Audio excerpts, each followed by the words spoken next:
नमस्कार, बहुत स्वागत है आपका। आप देख रहे हैं आपकी आवाज और आपके साथ मैं हूं आसिफ शेख। आपकी आवाज में आज बात एमपी की सियासत से जुड़े सबसे बड़े खुलासे और खुलासे के बाद सियासत में मचे हड़कंप की। याद कीजिए 2019 में हुए लोकसभा चुनावों से ऐन पहले देश भर में आयकर के छापे पड़े थे। एमपी में भी कई लोगों के ठिकानों पर विभाग ने छापेमारी की थी। इनमें 3 लोग जिनके यहां छापे पड़े थे उनमें कमलनाथ के करीबी, उनके ओएसडी और उनके भांजे भी शामिल थे। बीजेपी ने कांग्रेस और कांग्रेस ने बीजेपी को जमकर आड़े हाथों लिया था।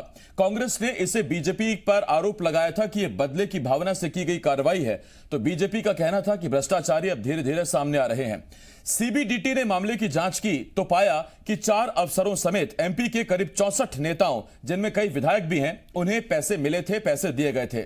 सवाल यह है, क्या ये पैसे चुनाव में खर्च करने के लिए दिए गए थे? सवाल यह है, इतना पैसा आया कहां से? और सवाल यह भी, क्या काले धन से ही 2019 चुनावों को जीतने की कोशिश की गई थी? ऐसे कई सवाल हैं जिनके जवाब जानने की कोशिश करेंगे। और चूंकि खबर बड़ी है, मुद्दा बड़ा है, आज पूरा 1 घंटा हम इस पर डिबेट करेंगे। एक खास पैनल भी हमारे साथ जुड़ेगा, लेकिन आइए सबसे पहले एक रिपोर्ट देखते हैं।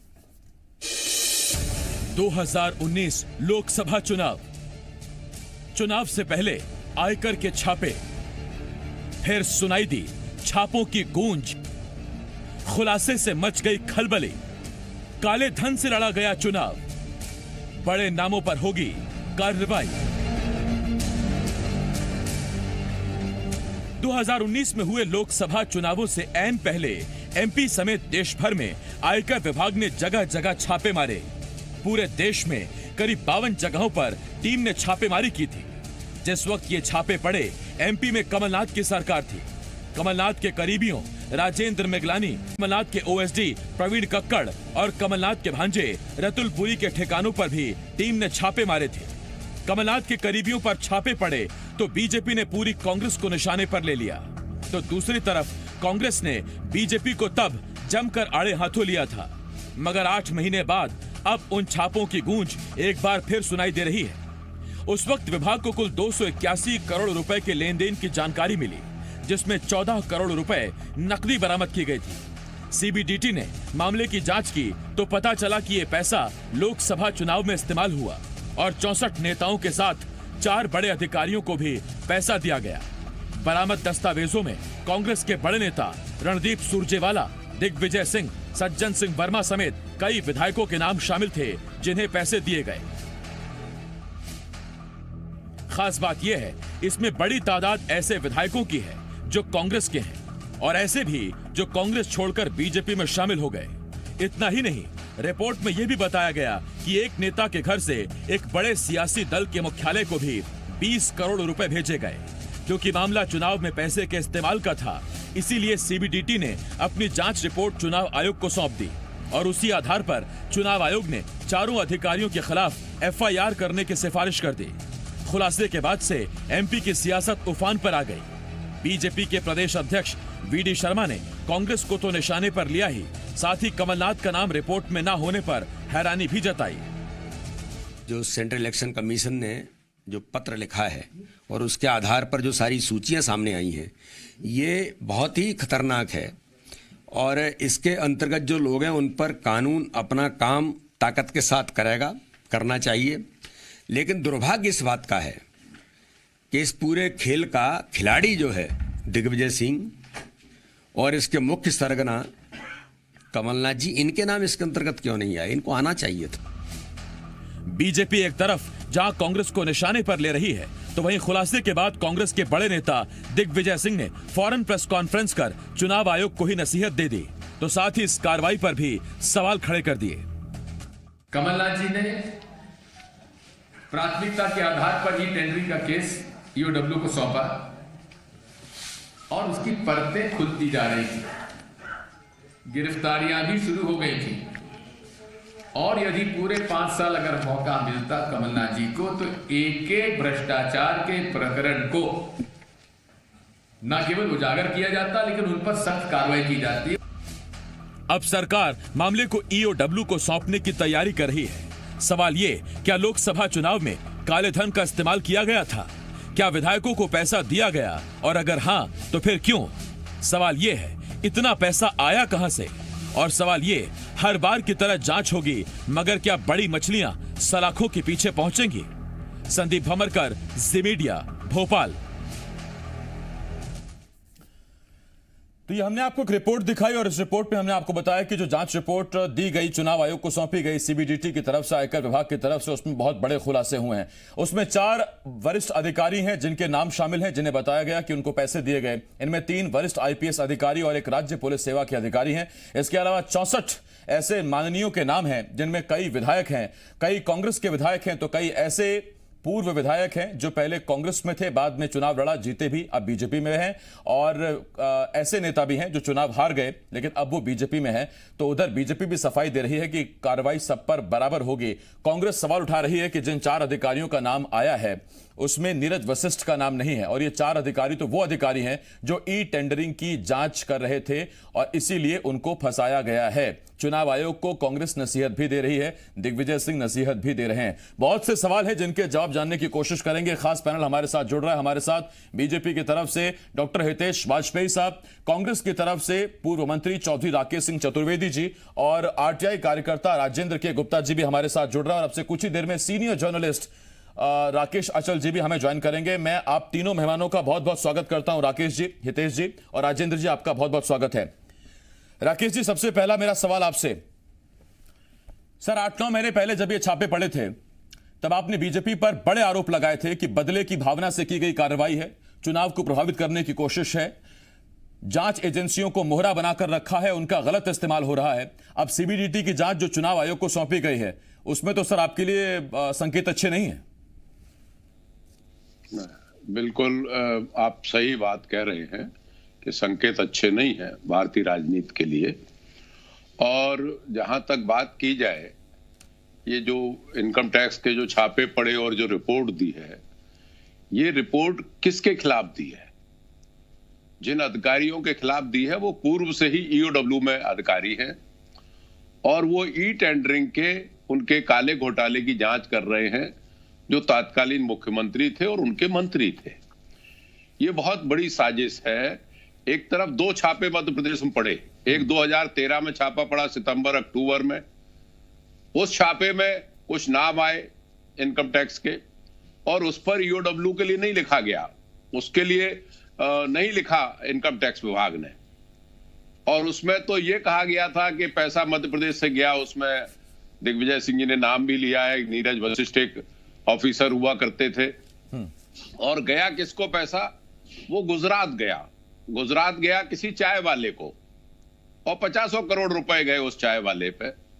उस पे कोई एफआईआर नहीं हुई, उस पे ईओडब्ल्यू ने जांच नहीं की। जब मध्य प्रदेश में ई टेंडरिंग की जांच ये अधिकारी कर रहे थे तो इनको कैसे घेरा जाए, कैसे इनको नरम किया जाए, कैसे इनको चोट पहुंचाई जाए ताकि ये कार्रवाई ना कर पाए, वहां से हट जाए।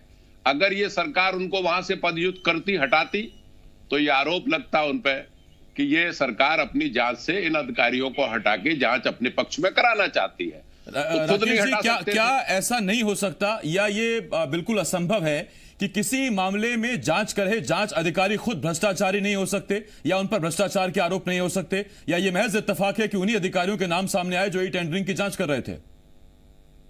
जी हाँ, बिल्कुल। देखिए, अपराधी कोई भी हो, कोई भी जांच के घेरे में आ सकता है, लेकिन ये प्रक्रिया कहां से अख्तियार की गई है? मूल बात यह है, इस तरीके के कई रेड डाले इनकम टैक्स ने और कई बार लिखा निर्वाचन आयोग को, लेकिन ये जो छोटी दाढ़ी है दिल्ली की, ये उसकी कार्रवाई है। उसने पत्र लिखवाया मध्य प्रदेश के निर्वाचन और मध्य प्रदेश के चीफ सेक्रेटरी को।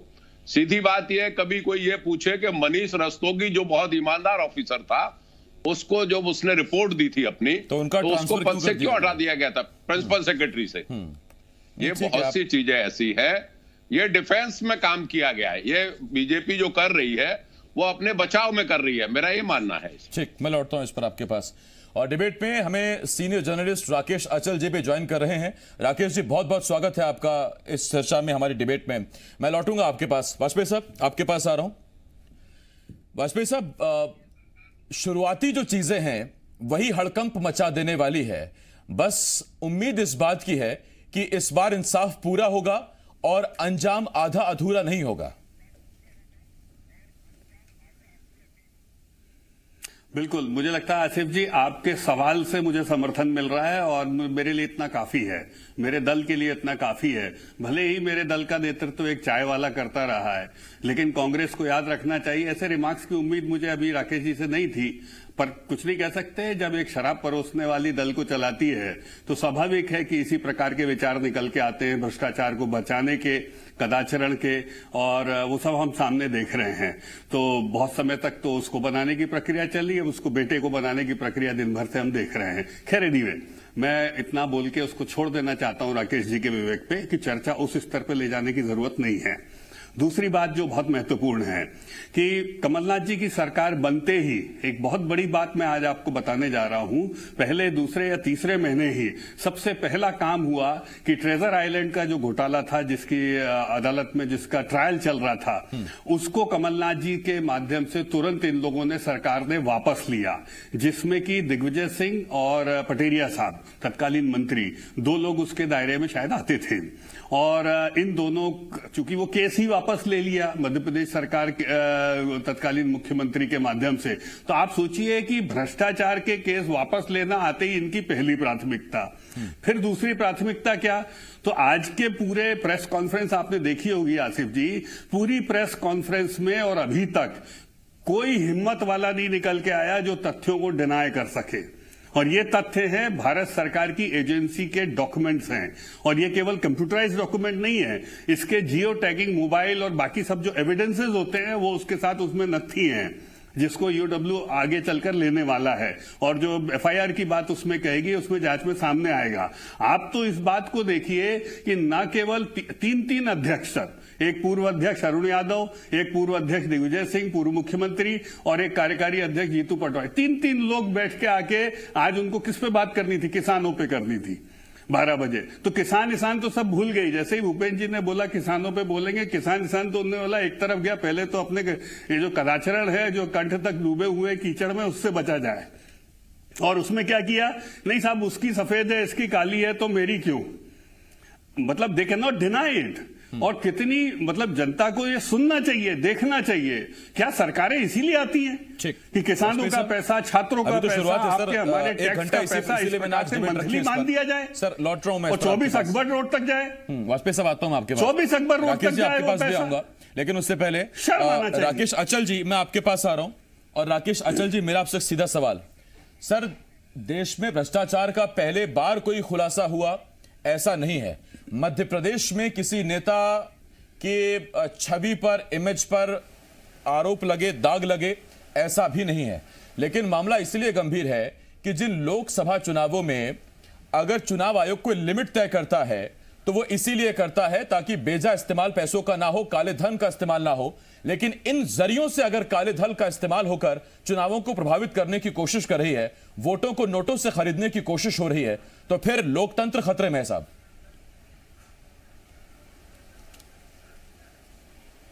देखिए आसिफ भाई, आपके सवाल में ही इस का उत्तर छिपा हुआ है कि राजनीति में काले धन का इस्तेमाल का जो मुद्दा है, ये लोकसभा 2014 का जो आम चुनाव हुआ था तब से चल रहा है और आज तक जिंदा है। और ये ऐसे मौके पर जिंदा सामने आता है जबकि कोई देश किसी खास मुश्किल पर, किसी खास आड़ में खड़ा होता है, जैसे आज इस समय किसान आंदोलन का मुद्दा चल रहा है। तो मध्य प्रदेश में कदाचरण हुआ, कमलनाथ की सरकार के समय हुआ या किसके समय हुआ, ये मैं नहीं कहना चाहता। मैं तो सिर्फ इतना जानता हूँ, और मेरा अनुभव पिछली जो सरकारें कांग्रेस और भारतीय जनता पार्टी की रही हैं उसको देखते हुए ये है कि सीधी सी बात है कि सब एक ही थैली के चट्टे बट्टे हैं, चोर चोर मौसेरे भाई हैं। इनके रिश्ते चाहे वो कांग्रेस में रहें चाहे बीजेपी में रहें। और जैसा कि अभी डॉक्टर वाजपेयी ने कहा कि क्या सरकारें केवल लूट मचाने, कुछ भ्रष्टाचार करने के लिए आती हैं, तो ये तो आप देखिए ना, जैसे ही भारतीय जनता पार्टी की सरकार मध्य प्रदेश में 2003 में बनी, पहले ही डंपर एक घोटाला हो गया। ये बात अलग है कि उसमें किसी को सजा नहीं हुई, सब निर्दोष साबित हो गए। उसके बाद एक ये हमारा जो परीक्षा मंडल होता था उसका एक बहुत बड़ा घोटाला हो गया, पीएमटी कांड हो गया। कहीं पैसे का लेन देन तो राजनीति में और सत्ता में हर पार्टी कर रही है, कांग्रेस भी कर रही है, भारतीय जनता पार्टी कर रही है, लेकिन साक्ष्य नहीं है। और ये जांच एजेंसियां अपना काम करके, जैसे सीबीआई तोता है तो सीडीबीटी को आप मैं ना कह लीजिए, ये सब नहीं, अगर सर सीबीआई तोता है और सीबीडीटी अगर मैना है, और इनकी जांच रिपोर्ट कब आएगी, क्या आएगी और किस वक्त पर आएगी, ये अगर सत्तारूढ़ दल तय करते हैं, तो मध्य प्रदेश में हाल में बहुत बड़ा सियासी इवेंट हुआ, उपचुनाव। क्या आपको नहीं लगता कि उपचुनाव से पहले भी इसको सामने लाया जा सकता था, या किसी और बड़ी घटना का इंतजार किया जा रहा था? देखिए, इंतजार यही किया जा रहा था। उस घटना में भी जब मार्च में ये जो सत्ता की तब्दीली मध्य प्रदेश में हुई, उसमें कितने खुले आरोप लगे कि एक एक विधायक को 35-35 करोड़ रुपया दिया गया। लेकिन चूंकि इसके साक्ष्य नहीं होते हैं और जांच एजेंसियां बड़ी मेहनत करके जब साक्ष्य लाती हैं तो उस पर सरकारें धूल डाल देती हैं। आज सत्तारूढ़ दल का सबसे बड़ा संकट यही है, सरकार की संकट यही है कि जो लोग कल उस काले धन का इस्तेमाल कर रहे थे, वो आज उनकी पार्टी में जिम्मेदारी के साथ शामिल हुए हैं, सीने पर हाथ रखकर कस्में उन्होंने खाई हैं निष्ठा की। अब ऐसे लोगों को क्या हमारी मध्य प्रदेश की सरकार पूरी ईमानदारी से उनके खिलाफ कार्रवाई कर देगी? मुझे नहीं लगता कुछ होगा। इसीलिए राकेश अचल जी, आंदोलन जब मैंने पहला सवाल बीजेपी से पूछा था वाजपेयी साहब से, तो अमूमन इस तरह के मामलों में दो ही चीजें होती हैं, या तो सबको क्लीन चिट मिलती है, या बहुत हद तक अगर कुछ होता है तो छोटी मछलियां जाल में फंस जाती हैं और बड़े मगरमच्छ रह जाते हैं। इसलिए मैंने कहा था कि जांच मुकम्मल हो, ये हम उम्मीद करते हैं। मैं लौटता हूं आपके पास अचल जी।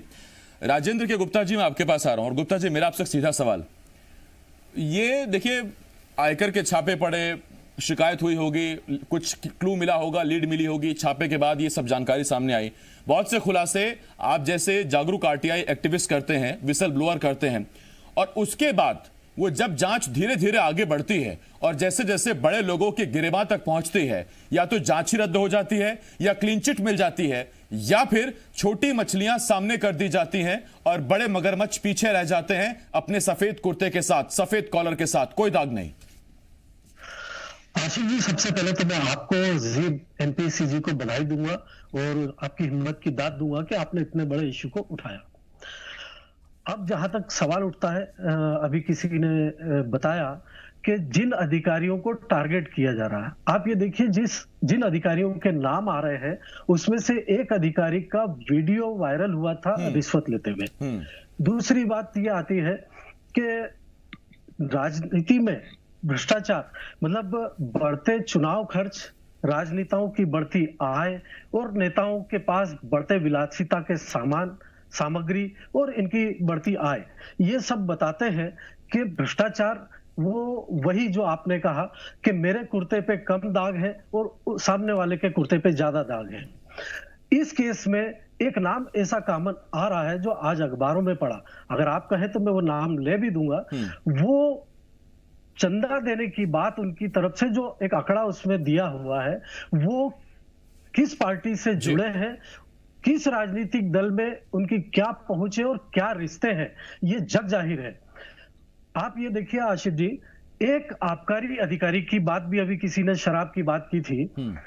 एक आबकारी अधिकारी का ऑडियो वायरल होता है जो मंत्री विधायकों पर शराब ठेकेदारों से 20 लाख और 10 लाख रुपए मासिक बंदी लेने की और लेने के लिए दबाव बनाने की बात करते हैं। और वही अधिकारी इस केस में जिन एक नेताओं से या एक बड़े ठेकेदार बोल रहे या जब बड़े व्यक्ति बोल रहे उनका नाम आ रहा है, वो उनसे जुड़े हैं और आज वो वही अधिकारी सरकार की नाक के नीचे मतलब भोपाल में पदस्थ है। तो इससे आप अंदाजा लगाइए कि बात वही है। एक बड़ी कहावत चर्चा में है और मेरे ख्याल से यहाँ बैठे सारे पैनल के व्यक्ति इससे सहमत होंगे कि पैसा भगवान तो नहीं पर भगवान से कम है। ये राजनीतिक हलकों में इतना बड़ा चर्चित वाक्य है जो आज भी बातें होती है। तो गुप्ता जी, मैं आपसे एक बात और पूछना चाहता हूं, क्या सरकारें जहां चाहती हैं वहीं जांच होती है? वरना यही वो सरकार है और यही वो टेन्योर है। हाल में एक और ऑडियो वायरल हुआ, उस ऑडियो की क्या जांच हुई, क्या जांच रिपोर्ट है, अब तक नहीं पता। ऑडियो में एक वरिष्ठ पुलिस अधिकारी, डीआईजी, आईजी लेवल का, उसको एक कबाड़ का व्यापार करने वाला उसको धमका रहा है सरेआम उसको धमका रहा है कि आपके लिए अच्छा नहीं होगा, और डीआईजी आईजी लेवल का अधिकारी चुपचाप जी हुजूरी कर रहा है, सुन रहा है। ये इसी की बात है। यानी सरकारें जहां चाहेंगी जांच वही होंगी, और जांच रिपोर्ट भी उन्हीं मामलों में आएगी जहां सरकारें चाहेंगी। आसिफ जी, एक समय था जब जांच एजेंसियों को अधिकारी की पोस्टिंग लूप लाइन माना जाता था, पर यह लगभग मुझे जो ध्यान आ रहा है 2002-03 के बाद से जांच एजेंसियों में पोस्टिंग को लेकर झगड़े होते हैं, और इंदौर में अधिकारियों ने एक दूसरे के खिलाफ केस तक दायर किए थे। इससे आप अंदाजा लगाया जा सकता है। एक और केस में अभी मेरी शिकायत पर एक जांच एजेंसी ने कोर्ट में चालान पेश किया, और कोर्ट ने उसको चालान को यह बोलते हुए वापस कर दिया कि जांच एजेंसी ने इस जांच को सही तरीके से नहीं किया, मनमाने ढंग से किया, शिकायतकर्ता के बयान तक नहीं लिए। तो ये आप सही बोल रहे हैं कि जांच एजेंसियों का पूरा उपयोग होता है, और जांच एजेंसियां मेरे हिसाब से तो ये सत्य है, और अगर मुझे मौका मिला तो मैं इसको प्रमाणित भी कर सकता हूं दस्तावेजों के माध्यम से। मैं गुप्ता जी लौट रहा हूं आपके पास, और छोटे से एक ब्रेक के लिए रुकना होगा। मामला बहुत बड़ा है, चारों मेहमान हमारे साथ जुड़े हुए। एक छोटा सा ब्रेक है, फौरन लौटकर आ रहे हैं, क्योंकि अभी तो बहुत से सवाल सियासी दलों से पूछे जाने हैं, और वरिष्ठ पत्रकार और आरटीआई एक्टिविस्ट भी हमारे साथ है। बस छोटा सा ब्रेक है, जल्द लौट रहे हैं।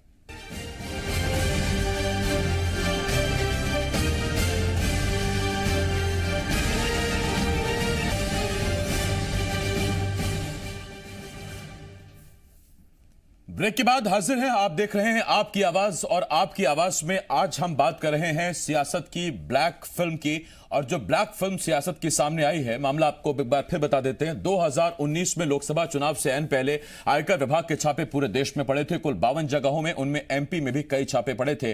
3 ऐसे लोग जिनके यहां छापे पड़े वो कमलनाथ के करीबी थे, उनके ओएसडी, उनके करीबी और उनके भांजे पर कांग्रेस ने बीजेपी पर बदले की भावना से की गई कार्रवाई का आरोप लगाया था। तो बीजेपी ने कांग्रेस की छवि पर सवाल उठाए थे, और अब उस मामले में सीबीडीटी ने जो चुनाव आयोग को रिपोर्ट सौंपी है, वो रिपोर्ट चौंकाने वाली है, क्योंकि उसमें 4 अधिकारियों के नाम शामिल हैं जिनको पैसे दिए गए। इसके साथ साथ 64 नेता, जिनमें अभी भी कई विधायक हैं, उनके भी नाम शामिल है, कई कारोबारियों के भी नाम शामिल हैं। हमारे साथ 4 मेहमान लगातार जुड़े हुए हैं। बीजेपी की तरफ से सीनियर नेता डॉक्टर हितेश वाजपेयी साहब, कांग्रेस की तरफ से पूर्व मंत्री सीनियर नेता चौधरी राकेश सिंह जी चतुर्वेदी जी, और वरिष्ठ पत्रकार राकेश अचल जी। तो साथ ही आरटीआई कार्यकर्ता राजेंद्र के गुप्ता जी भी हमारे साथ जुड़े हुए हैं डिबेट में। चौधरी साहब, आपके पास आ रहा हूं, और आपसे एक सवाल। आपने कहा कि कार्रवाई सरकार करती है, जब मामले सामने आया ई टेंडरिंग का, तो उसको ईओडब्ल्यू को जांच के लिए नहीं सौंपा गया। मैं आपसे सीधा सवाल पूछता हूं, बीजेपी में जब तक विपक्ष में थी बीजेपी, तो उस वक्त ज्योतिरादित्य सिंधिया पर वो आरोप लगाया करती थी, ईओडब्ल्यू में भी उनके खिलाफ शिकायत की मांग करती रहती थी।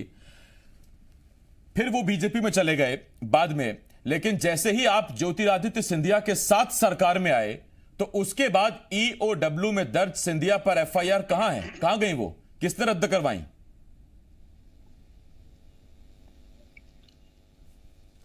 ये तो मैं समझता हूं डॉक्टर वाजपेयी साहब से पूछने वाला प्रश्न है। ये उनसे भी पूछने वाला है, आपसे भी पूछने वाला है। वो ईओडब्ल्यू की एफआईआर आपसे भी गायब हो गई, और अब इनके यहां भी गायब हो गई। तो चौधरी साहब, आप सीनियर हैं, आपसे शुरुआत कर रहा हूं। मैं निवेदन ये कर रहा हूं कि कई वर्षों से ये बात मैंने विधानसभा में जब रहा तब बताई, और आज भी बता रहा हूं कि ये जो एजेंसियां बनाई गई हैं, कायदे से ये बनाई गई थी भ्रष्टाचार को उजागर करने के लिए, लेकिन कई वर्षों से इनको राजनीतिक हथकंडे के रूप में इस्तेमाल किया जा रहा है। ये सभी वरिष्ठ लोग इस बात से समझते हैं। तो ईओडब्ल्यू एक ऐसा एक एजेंसी बन गई है मध्य प्रदेश की। मैं तात्कालीन, अभी वाजपेयी साहब बहुत तैयारी से आते, मालूम नहीं आज क्यों नहीं कम तैयारी से आए, और मेरे मित्र भी हैं, आज नाराज भी ज्यादा हो रहे हैं। मैं उनको थोड़ा सा, वो गलत बोल गए, उनको सुधार कर रहा हूं। वैसे वो गलत बोलते नहीं है कभी।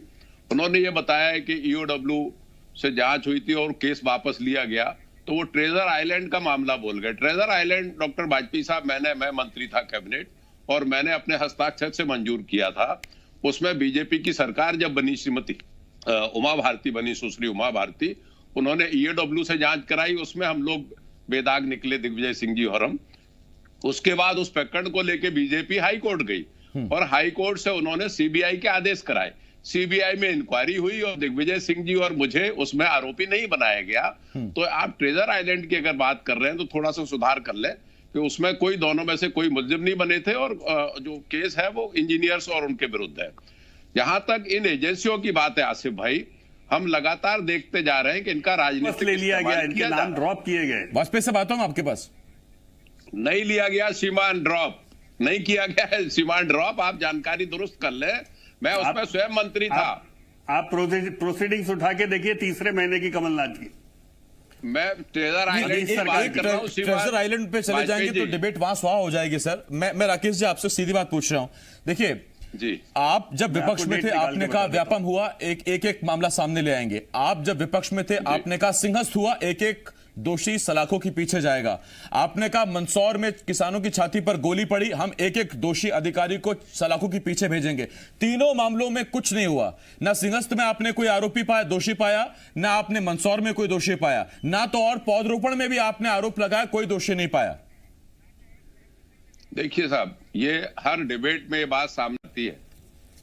आप जो बात कह रहे हैं उससे मैं बिल्कुल सहमत हूं कि सरकारें कहीं ना कहीं जब ये जांच एजेंसियों को प्रभावित करती है तो फैक्चुअल रिपोर्ट नहीं आ पाती है। अब इससे पहले क्यों, अभी राकेश अचल जी ने ये बात कही आदरणीय ने कि कहां से काम शुरू हुआ था, डंपर घोटाले से, व्यापम से, कहीं भी कोई कार्रवाई नहीं हुई।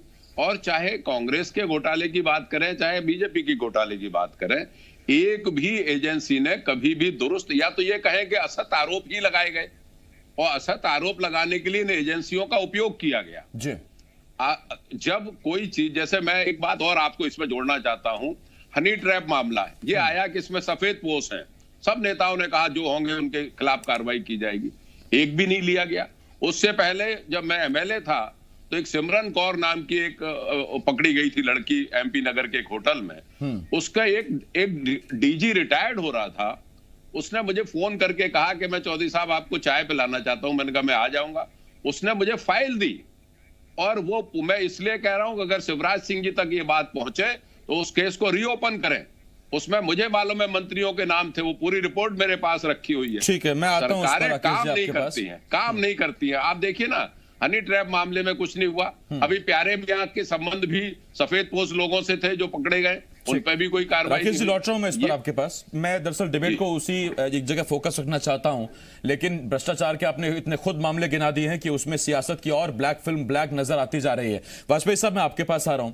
वाजपेयी साहब, अगर इतनी ही ईमानदारी से जांचें कराई जा रही हैं तो फिर एक हाल में आरोप पूर्व मंत्री और आपकी पार्टी की नेता इमरती देवी ने लगाया। उन्होंने कहा कि कमलनाथ से जाकर पूछे कि क्यों वो अपने विधायकों को 5-5 लाख रुपए देते थे, और ये उस भत्ते और सैलरी से अलग है जो उनको विधानसभा से, सरकार से मिलती है। मेरा सीधा सवाल आपसे यह कि इतने बड़े गंभीर आरोप पर आपने अब तक जांच क्यों नहीं बैठाई?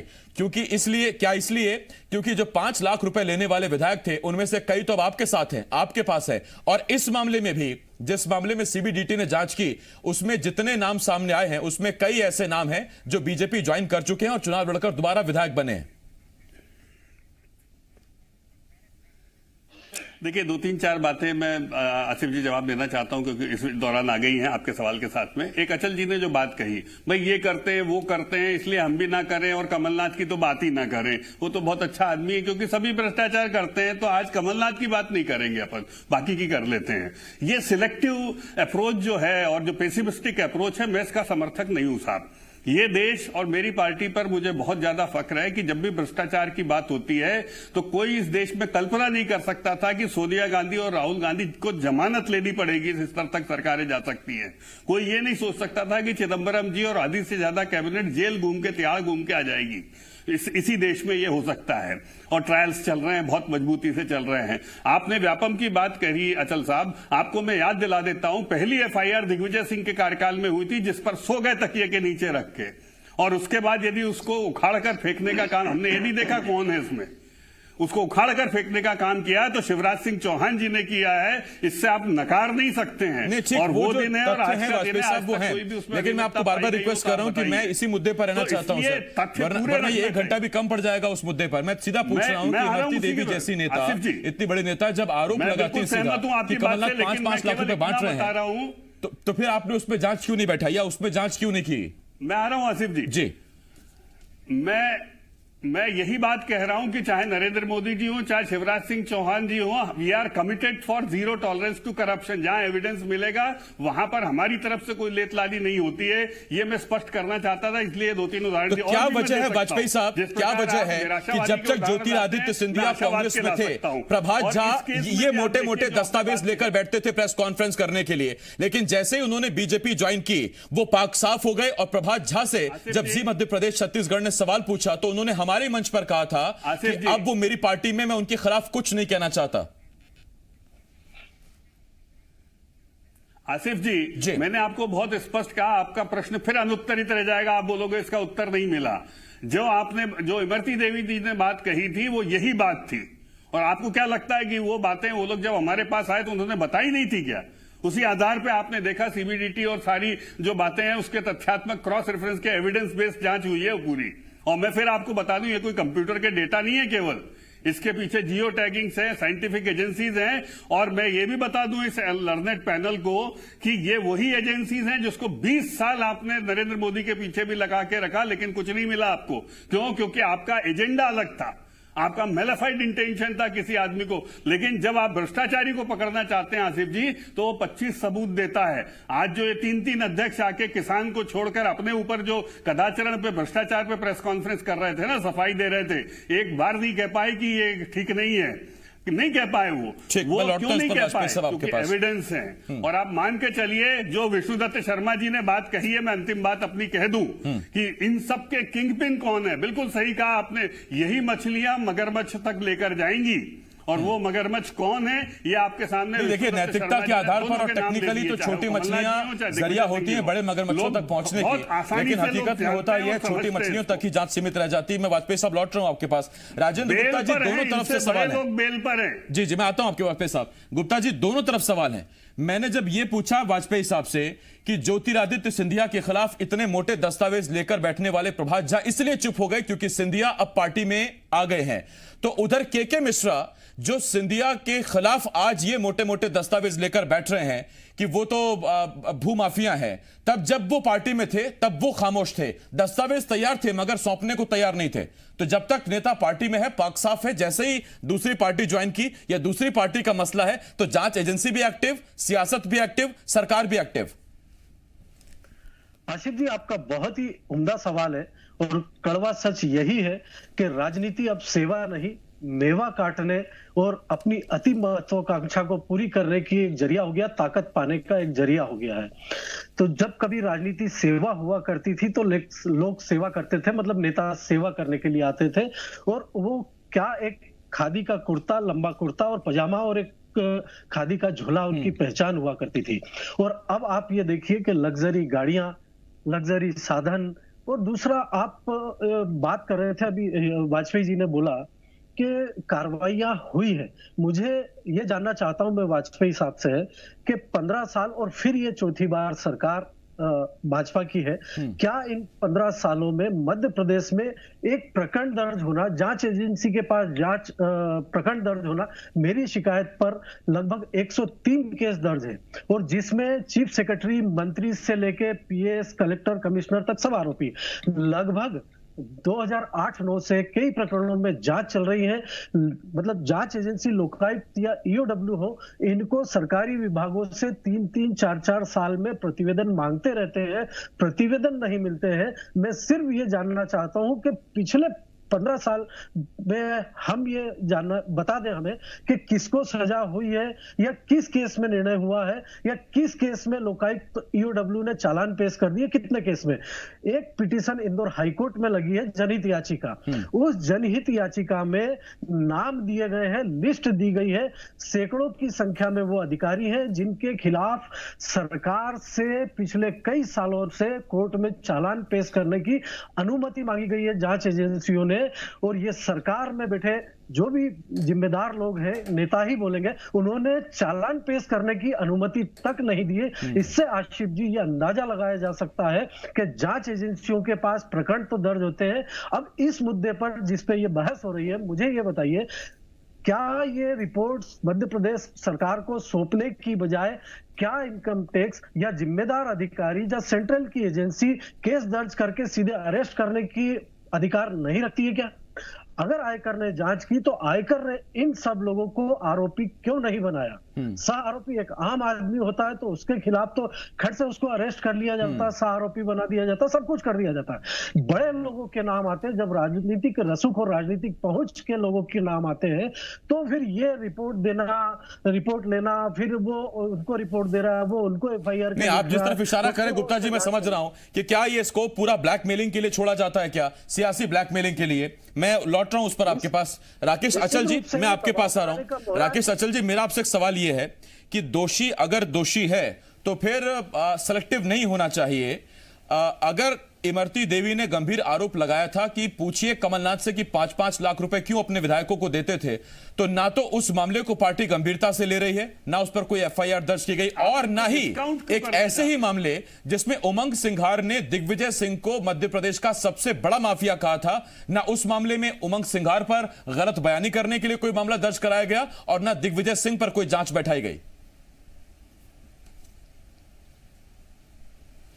देखिए आसिफ जी, आज बड़ा अच्छा दिन ये है कि हमारे दो प्रिय जो प्रवक्ता राजनीति के हैं, इधर राकेश चौधरी जी, उधर डॉक्टर वाजपेयी, इनसे मैं बहुत स्नेह करता हूँ क्योंकि ये बहुत साफ साफ बात करते हैं। इनकी सीमाएं होती हैं फिर भी ये साफ साफ बात करते हैं।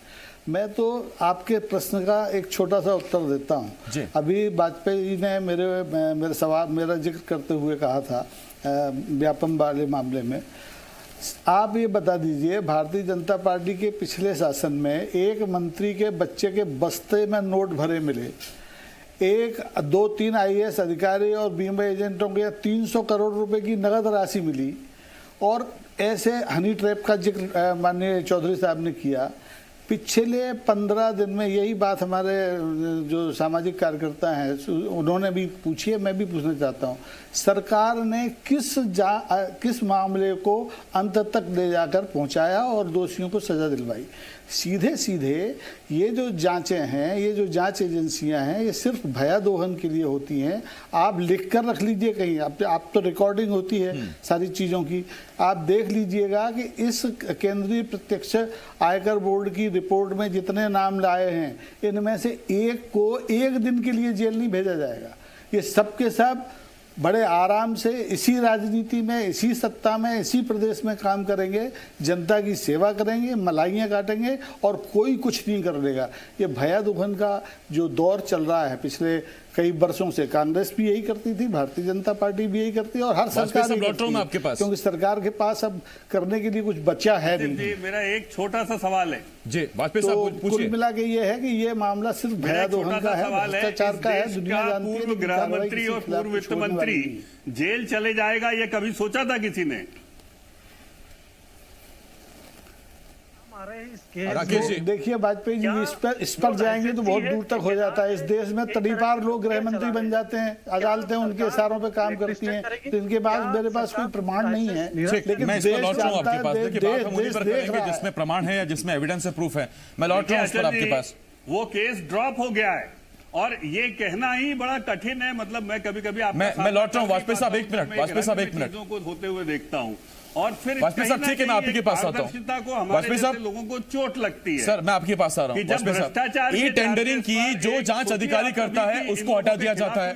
पौधरोपण के मामले में जिस पर दोष साबित होते हैं, जिस पर आरोप लगते हैं, उसको कार्रवाई करने की बजाय मंत्री अपने जिले में ट्रांसफर करा देते हैं। अधिकारियों के ये होती सर कार्रवाई के नाम पर। सब घरों में बैठे हैं जमानतों पर, और ये देश की न्याय व्यवस्था, जांच व्यवस्था ऐसी घालमेल वाली है। कड़वा कड़वा राकेश जी एक मिनट, राकेश अचल जी एक मिनट सर, राकेश अचल जी एक मिनट सर, मैंने आपसे सीधा सवाल पूछा वाजपेयी साहब, क्या ये बात ठीक नहीं कि पौधरोपण के मामले में जिस अधिकारी पर मामला दर्ज होना चाहिए था, जिस पर कार्रवाई होनी चाहिए थी, जिसको सबक सिखाना चाहिए था, उसको मंत्री उठाकर अपने इलाके में उसको अटैच करवा लेते हैं अपने साथ। जिस मामले में ई टेंडरिंग में जो अधिकारी कार्रवाई कर रहा है, जिसने मामला निकाल के सामने रख दिया, उसको हटा दिया जाता है, ट्रांसफर कर दिया जाता है उसका। क्या ये बात ठीक नहीं? देखिए आसिफ जी, मैं फिर आपसे कह रहा हूं, जब भी हम सरकारें बनाते हैं, मैं अपना व्यक्तिगत अनुभव आपको बताता हूं कि हमको सिखाया जाता है कि भ्रष्टाचार निर्मूलन सुशासन का हिस्सा है। चौधरी साहब भी मंत्री रहे हैं, वो भी करते रहे होंगे, मैं मानता हूं इस बात को, क्योंकि मैं उनको बहुत एडमायर करता हूं।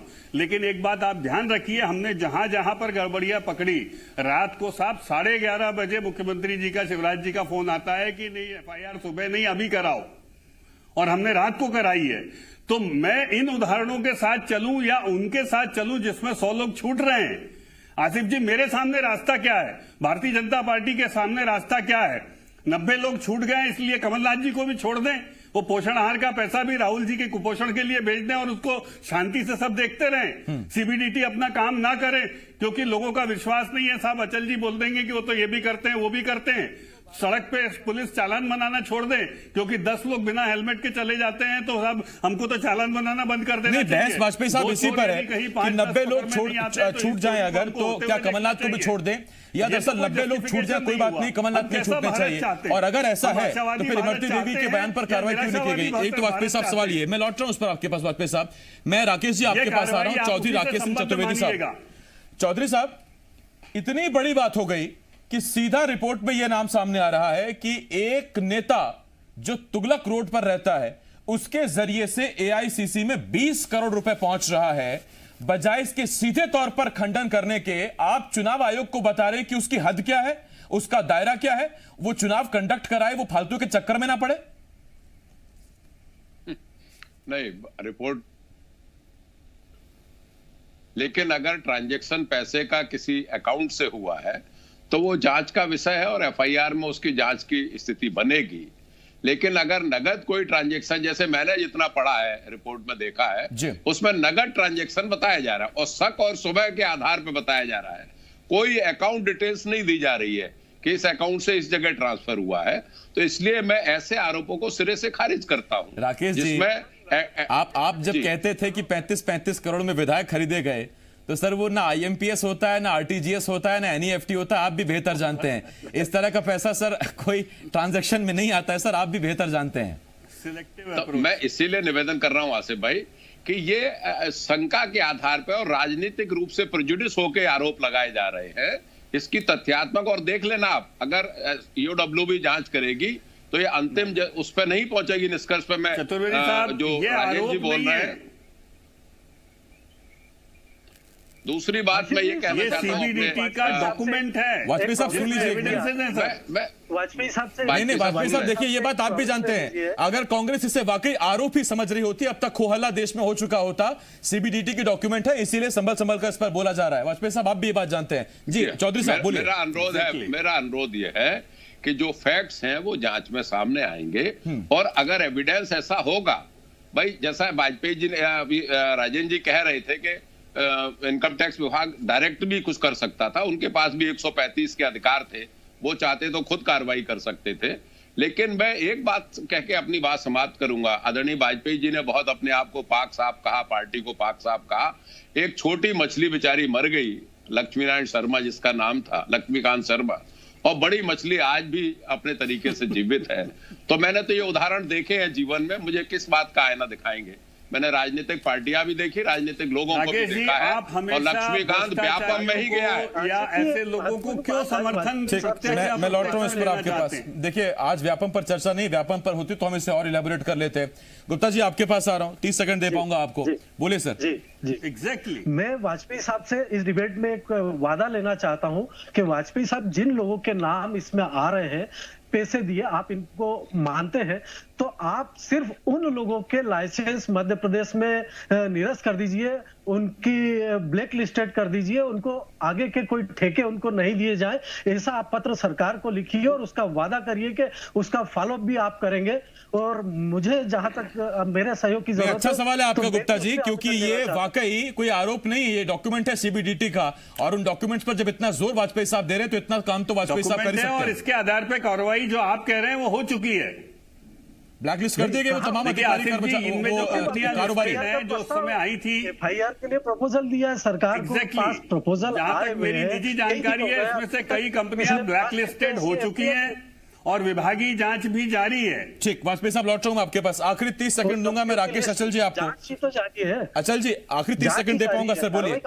गुप्ता जी 1 मिनट। जी अचल जी बोलिए सर। जी जी जी सर हाँ, बिना बताइए। जांच के तो नक्सली आप किसी को कहीं हाँ, तो बताइए। बता सकते हैं, हम लोग तो नहीं कर पाएंगे बिना वो क्या किया जांच के। फिर? वो जो जांच रिपोर्ट दी है वो क्या है फिर? नहीं, वो गुप्ता जी दरअसल यही कह रहे हैं कि चूंकि आप खुद भी कह रहे हैं कि ये कोई आरोप नहीं है, ये जियो टैगिंग के साथ, सीडीआर के साथ, बाकी एविडेंस के साथ चीजें हैं, तो उसमें जिन जिन कारोबारियों के नाम सामने आ रहे हैं, जांच पूरी होने तक उन पर कार्रवाई होनी चाहिए। फिलहाल तो उम्मीद यही करते हैं, लेकिन सबसे बड़ी उम्मीद जो है या जो हम सोचते हैं ऐसा होना चाहिए वो यही कि नाम तो बहुत सारे सामने आ गए और पहली बार इतने सारे नाम एक साथ आए भी हैं। अब ये देखना जरूर है कि जांच जब अंजाम पर पहुंचती है तो इनमें से कितनों पर दोष साबित होता है और कितने वापस अपने घर आराम से अपने घरौंदे में लौट जाते हैं। और फिर आम आदमी देखता ही रहता है कि सिर्फ प्रेशर पॉलिटिक्स के लिए इतना हो हल्ला था क्या। बहुत धन्यवाद आपका राकेश अचल जी, चौधरी साहब, वाजपेयी साहब, राजेंद्र जी, बहुत बहुत धन्यवाद आपका हमारे साथ जुड़ने के लिए। छोटे से ब्रेक के लिए हमें रुकना होगा, ब्रेक के बाद भी तमाम बड़ी खबरें हैं। आप बने रहिए जी मध्य प्रदेश छत्तीसगढ़ के साथ।